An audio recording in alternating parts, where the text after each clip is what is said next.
Hello students. 10th की online classes में मैं आपका स्वागत करता हूँ। पिछले टर्न पर अपने आंत की ओतिकी चल रही थी। ठीक है, आंत की ओतिकी में अपन ने पढ़ा था म्यू कोशा, उसमें 3 कोशिकाएं बताई थी मैंने। ठीक है, पहले थी कलश कोशिका, गॉबलेट सेल, जिससे क्या होता है श्लेष्माशय। दूसरा आंतरीय कोशिका, जो जल और विद्युत अपघट्य का स्त्रावण करती थी, बड़ी बात है। फिर आता था तीसरा पेनिथ कोशिका, जो कि लाइसोजाइम एंजाइम स्त्राव करती है। पेनिथ कोशिका में लाइसोजाइम एंजाइम लिख लेना, क्योंकि वो वीडियो ऑटोमेटिक बंद हो गई थी, तो जैसे नहीं बता पाया था मैं। आज अपना टॉपिक है पाचक ग्रंथि। पढ़ते रहे, कोर्स में ज्यादा है। पाचक ग्रंथि आप भी जानते हैं, पाचक ग्रंथियां आहार नाल के विभिन्न भागों में पाई जाती है। 3 पाचक ग्रंथियां हैं। पहला है लार ग्रंथियां, दूसरी है अग्नाशय, तीसरी है यकृत। ठीक है, तीसरी क्या है? यकृत। अब क्या है, पहले लाल ग्रंथियां देखते हैं तो लाल ग्रंथियां कहाँ पाई जाती है? मुख में पाई जाती है। कितनी जोड़ी होती है? 3 जोड़ी। जोड़ी होती है, ध्यान में, 3 जोड़ी अर्थात 6 गति। पहली है कर्णपूर्व या पेरोटिड, जो कहाँ पाई जाती है? भी गालों में, गालों के यहाँ नीचे पाई जाती है, यहाँ पर। दूसरी है सब मैंडिबुलर। ठीक है, कहाँ पाई? अधोजंब या अधोहन, ये दोनों जबड़ों के जोड़ पर ही पाई जाती है। तीसरी है अधोजीव, या जिसको सब लिंगुअल कहते हैं, ये कहाँ पाई जाती है? जीभ के नीचे। अब वो आता है लार ग्रंथि द्वारा कौन सा पदार्थ स्रावित किया जाता है? लार। लार में क्या होता है? 99.5% जल होता है। इसके अलावा इसमें टाइलिन या अल्फा एमिलेज, श्लेष्मा, lysozyme thiocyanide, NaCl, sodium bicarbonate आदि पदार्थ पाए जाते हैं। टाइलिन क्या करता है? स्टार्च का पाचन करता है। 30% जो भोजन में स्टार्च होती है उसका पाचन कर लेता है, और स्टार्च को माल्टोज में वो बदल देता है। फिर आता है लाइसोजाइम थायोसाइनेट, तो क्या कहते हैं? जीवाणुओं को मारने का या जीवाणुओं की रोग वृद्धि को रोकने का कार्य करते हैं, जीवाणु को नष्ट करने का कार्य करते हैं। ये हुए हमारी लार ग्रंथि। ठीक है, फिर अग्नाशय देखते हैं। तो पहला पढ़ते हैं पाचक ग्रंथियां। तो मनुष्य में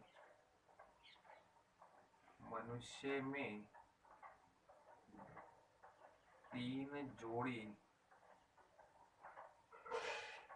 पाचक ग्रंथियां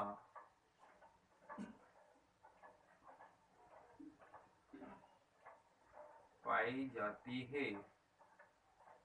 मनुष्य में कितनी भी 3 जोड़ी पाचक ग्रंथियां पाई जाती है। पहला है लार ग्रंथियां, दूसरा है अग्नाशय,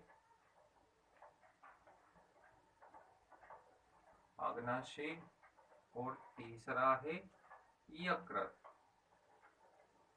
कोई दिक्कत है? नहीं। पहला है लार ग्रंथियां, लार ग्रंथियां,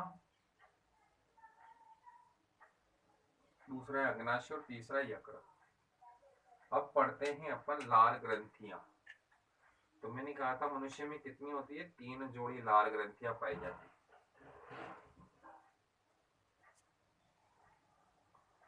लार ग्रंथियां,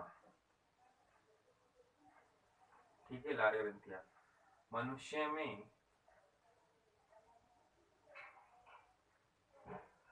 3 जोड़ी। लार ग्रंथियां बहुत छोटा टॉपिक है, इसे अलग है। मनुष्य में 3 जोड़ी लार ग्रंथियां पाई जाती है।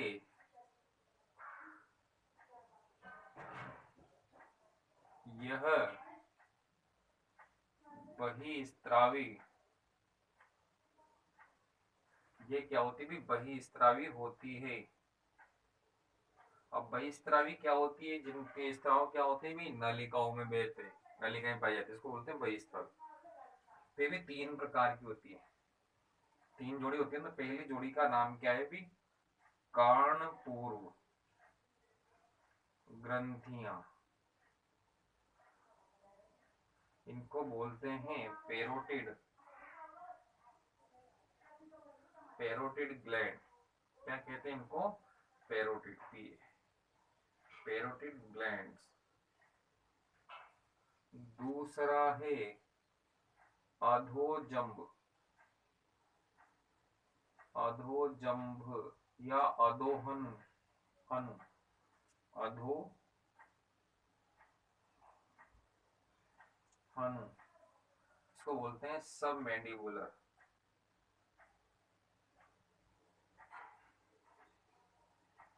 सब मैंडिबुलर ग्लैंड्स। तीसरा है, ये ऐसे लिख देते हैं,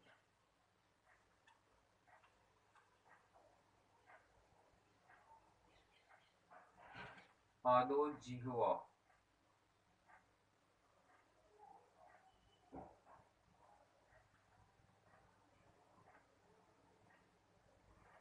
जिसको बोलते हैं सब लिंगुअल, सब लिंगुअल ग्लैंड्स। कोई दिक्कत है नहीं है। अधोजंभ या अधोन, ये 3 ग्रंथियां पाई जाती है, अधोजिह्वा, ठीक है, कानपुर ग्रंथियां, अधोजंभ ग्रंथियां और अधोजिह्वा ग्रंथि।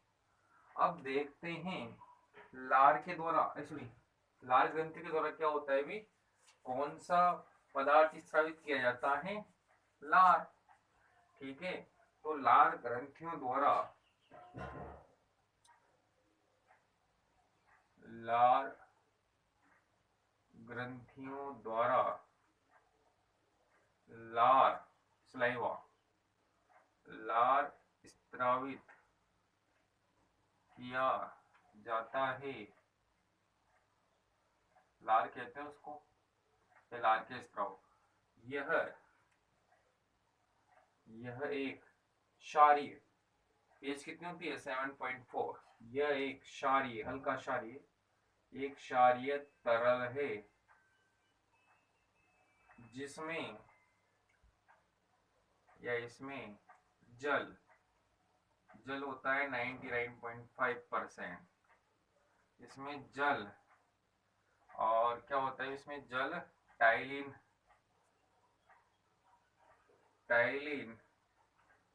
एंजाइम, जिसको या अल्फा एमाइलेज भी कहते हैं, क्या कहते हैं इसको, अल्फा एमाइलेज, कोमा श्लेष्मा लाइसोजाइम,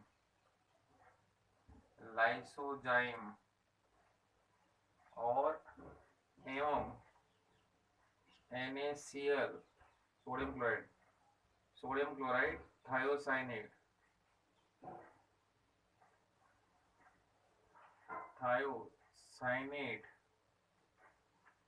पाया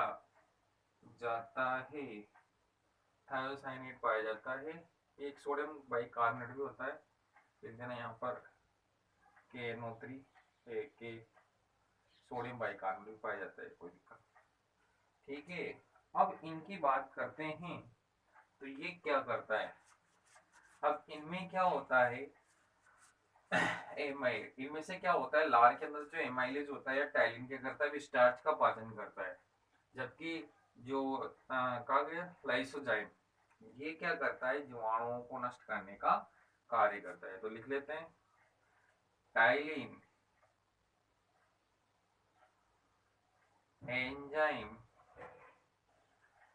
जीवाणुओं को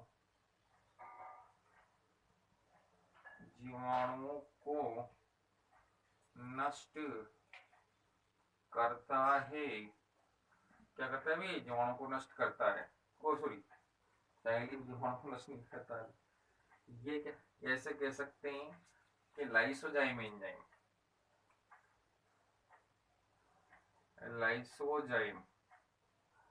एंजाइम क्या करता है, लाइसोजाइम जीवाणु को नष्ट करता है, जबकि क्या करता है,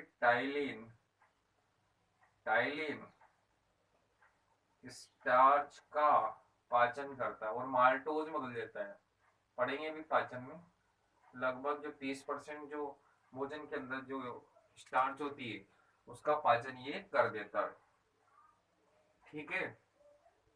ये हो गया हमारा क्या, लार ग्रंथियां, ज्यादा बड़ा टॉपिक नहीं है, ठीक है। अब दूसरी आती है अग्नाशय। तो तो अग्नाशय के बारे में मैं आपको बता देता हूं। दूसरा है हमारा अग्नाशय।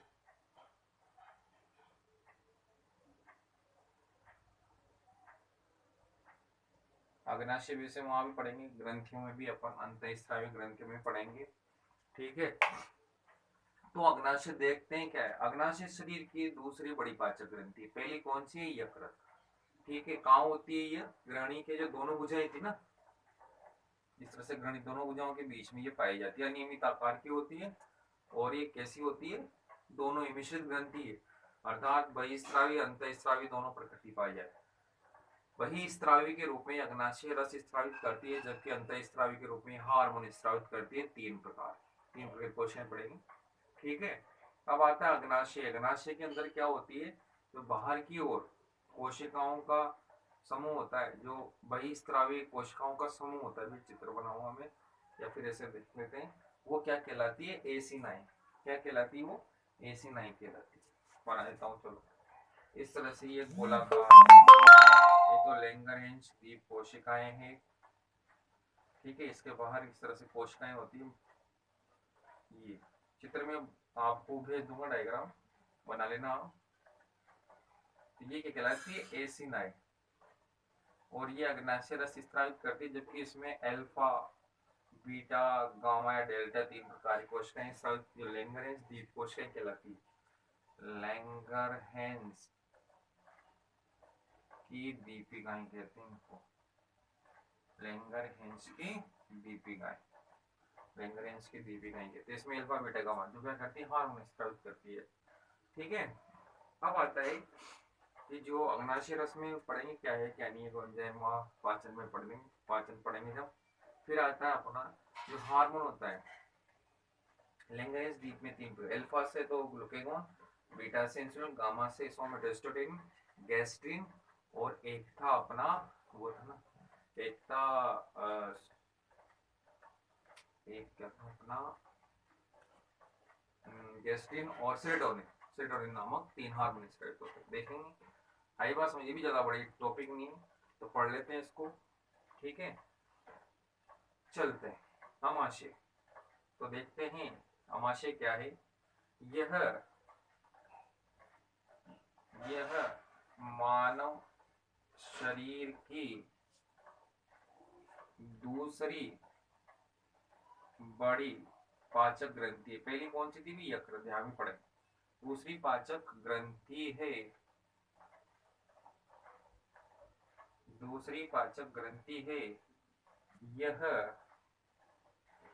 ग्रहणी की दोनों भुजाओं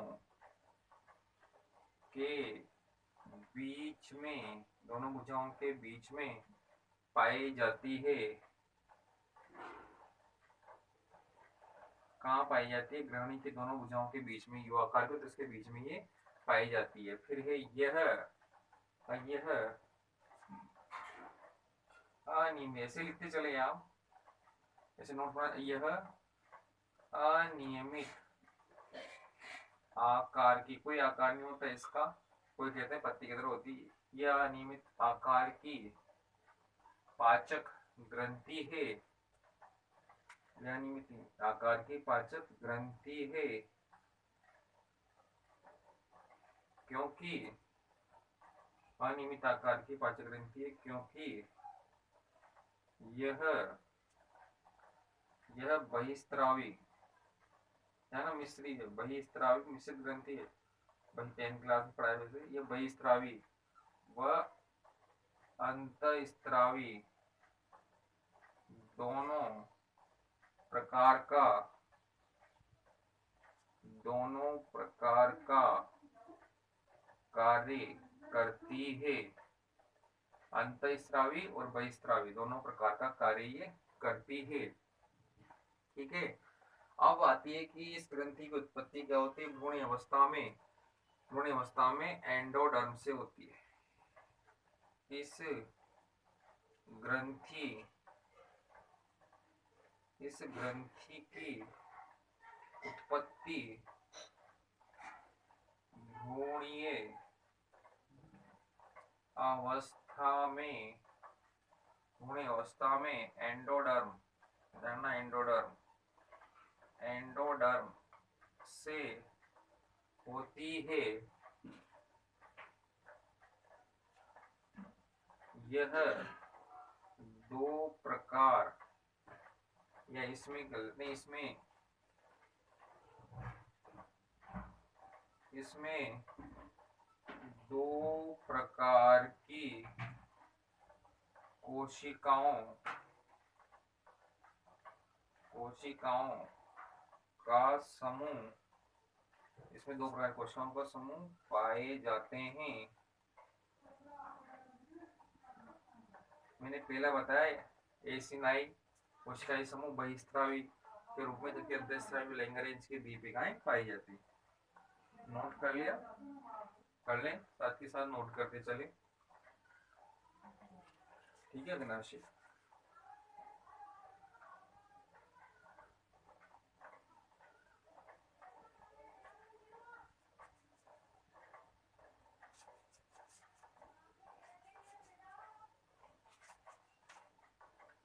तो देखते हैं इसमें, मैंने पहला है एसिनाई, पहला समूह कौन सा है? एसिनाई। कौन सा? एसिनाई, ठीक है। देखते हैं एसिनाई, यह बहिस्रावी, यह बहिस्रावी कोशिकाओं का, यह बहिस्रावी कोशिकाओं का समूह है, ठीक है, जो संयोजी उत्तक के बीच बीच में पाया जाता है, जो कि क्या होता है भी, संयोजी उत्तक के बीच बीच, संयोजी उत्तक के बीच बीच में पाई जाती है, ठीक है। अब आता है यह कोशिकाएं, इंपॉर्टेंट है, यह कोशिकाएं क्या है भी? अग्नाशय रस, यह कोशिकाएं अग्नाशय रस, अग्नाशय रस में एंजाइम पाए जाते हैं पाचक, यह कोशिकाएं अग्नाशय रस स्त्रावित करती है, अग्नाशय रस स्त्रावित करती है, कोई दिक्कत है नहीं। दूसरा है लैंगरहैंस की दीपिकाएं या कोशिकाएं,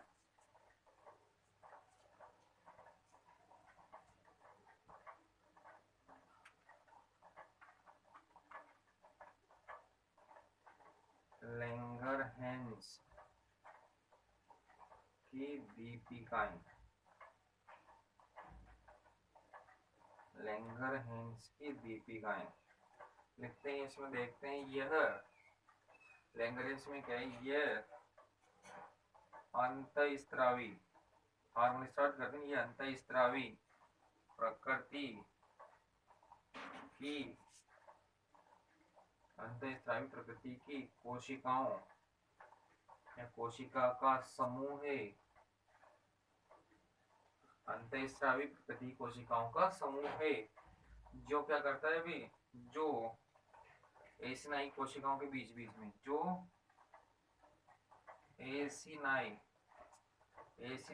कोशिका समूह के मध्य कहीं कहीं पर पाए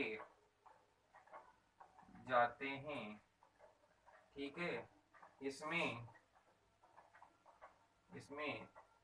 तीन प्रकार की कोशिकाएं, इसमें तीन प्रकार की कोशिकाएं पाई जाती है। कितने प्रकार की? तीन, अल्फा बीटा और गामा कार्य के आधार पर विभाजित किया गया, अल्फा बीटा और गामा, ठीक है। तीन प्रकार की कोशिकाएं देखते हैं।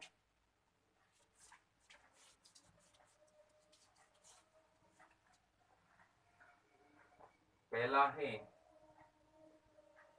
अल्फा कोशिका, 3 प्रकार के क्वेश्चन है भाई। अल्फा कोशिका, अल्फा सेल्स, ये क्या होती है मैं बाद में बताएंगे कार्य वगैरह आपने ना हार्मोन।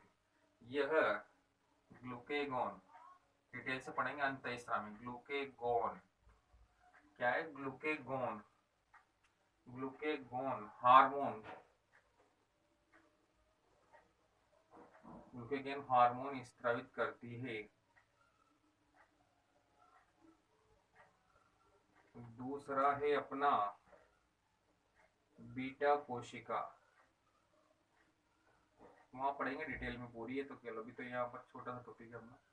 बीटा कोशिका, बीटा सेल्स, ये क्या करती है? इंसुलिन, ध्यान ना, ये ग्लूकेगॉन और ये क्या करती है? इंसुलिन। यह इंसुलिन, कौन सा इंसुलिन? जो शर्करा का स्तर को कम करता है, यह इंसुलिन हार्मोन स्रावित करती है। कौन सा भी इंसुलिन हार्मोन स्रावित करती है। अगला है अपना